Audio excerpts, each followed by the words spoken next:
Amen. And at that same time, we received and witnessed incredible acts of Christ-like courage and compassion from the Nicaraguan campesinos, the farmers that we thought we went down to serve, saved us every day, climbing up the mountain with ropes on so they could cross the rivers. I'll never forget one group who brought a bag, and they had a note written in English because they could not speak English, and the note said, "We brought everything we could find in town." And in that bag was 3 loaves of bread, 5 bottles of water, and a jar of mayonnaise. And never did mayonnaise taste so sweet. We were saved every day. And as a hurricane raged around us, pouring down 16 inches of rain, more and more people who lost their homes came to stay in the shelter of our camp and community.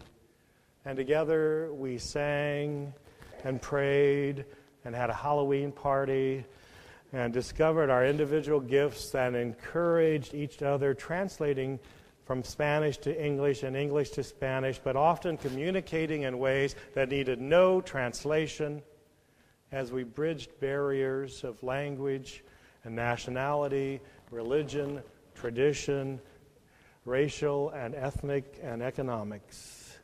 God provided what we needed. God was what we needed. And God and God's people did not let us down. That experience was a powerful reminder in my life of the still-speaking God who is always with us, and the community of Christ, of caminantes, gathered around us. That community became a vision for me of what the church can be. A community that overcomes barriers, all barriers, ethnic, national, racial, language, community, traditions, economics, orientation, and more.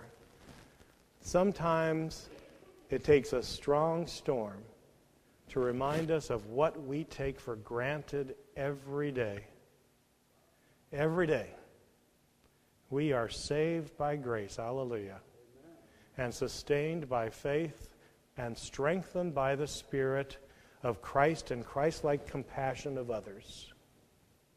Jesus came to us and died for us and was raised to everlasting life that we might have and know a future, abundant and transformed. And that life and future can never be stripped away from us. In the midst of life's storms, which threaten to undo us and blow over us, the church proclaims God's welcome, support, and future for all. The hurricane was an eye-opening reminder of that which is always with us, God's presence and strength, and a stirring awakening of a passion to tell others and share it with others. God will be what our future, indeed, what today requires. The real question is not whether there's a future for us. The real question is whether we will be the people and the church that will be what the future requires and that tomorrow demands. Will we be the disciples that tomorrow demands, following the God of the future? Not people of the past, not even people of the present, but people who live into the future ministry that God is unfolding among us. What does God require of us to live into the future? Well, I wish I could tell you what the future looks like. I still don't have my jetpack to fly around like the Jetsons. I don't think we're very good at predicting it, what the church of the future will be. But I can't. What I do know is that the church and we will not look like we have in the past. We will be changed.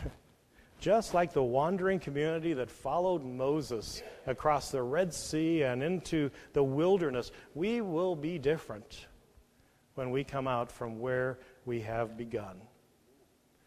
I believe and hope that the church will look a lot like that community I experienced in the midst of Hurricane Mitch. A community that overcomes all barriers, ethnic, racial, national, language, community, traditions, sexual orientation, economics, and more. And just like that community with our Nicaraguan comandantes, our salvation, our future is found in unfolding, in reaching out to those that we share it with.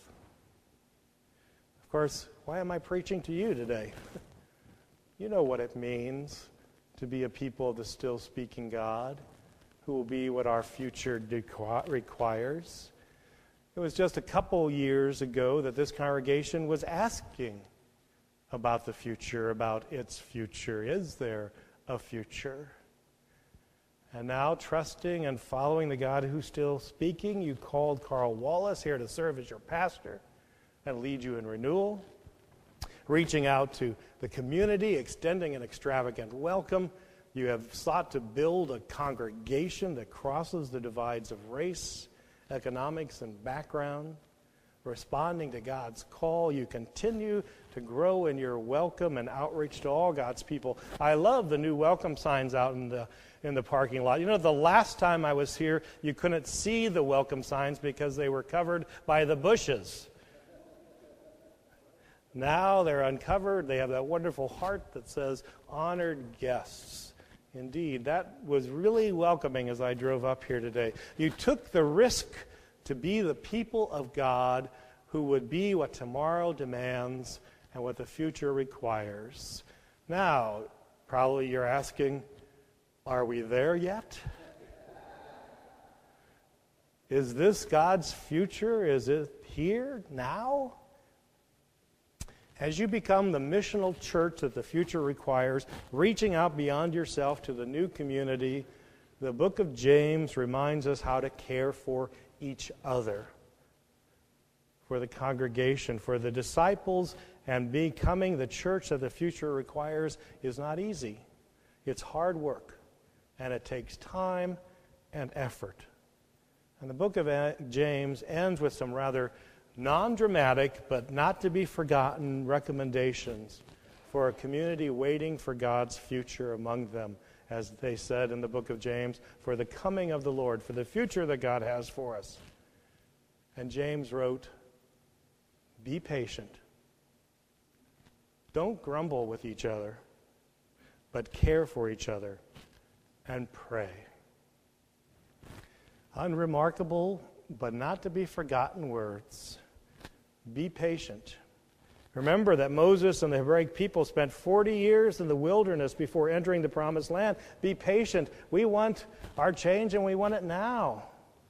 It doesn't happen that fast. Be patient. Don't grumble with each other. Remember that the worst moments of the Hebraic people in the wilderness were when they grumbled with each other, grumbled with their leader, and grumbled with God. One of my favorite texts in the New Testament says, provide hospitality without grumbling. Isn't it surprising that as the church we need to remind ourselves not to grumble in the parking lot? Don't grumble with each other, but care and pray for each other. Prayer. The power of prayer. Pray for each other. I know the power of prayer. When I was in college, I had a painting job, and I'm a horrible painter. And I was working for a construction company, and it was okay when I was working outside and I could be as sloppy as I could be. But when I went inside and had to paint windows with oil paint, I was miserable, and the work I did was miserable. And one night, I prayed that I was going to get fired. And I was fired the next day. I believe in the power of prayer. I know it. Pray for each other.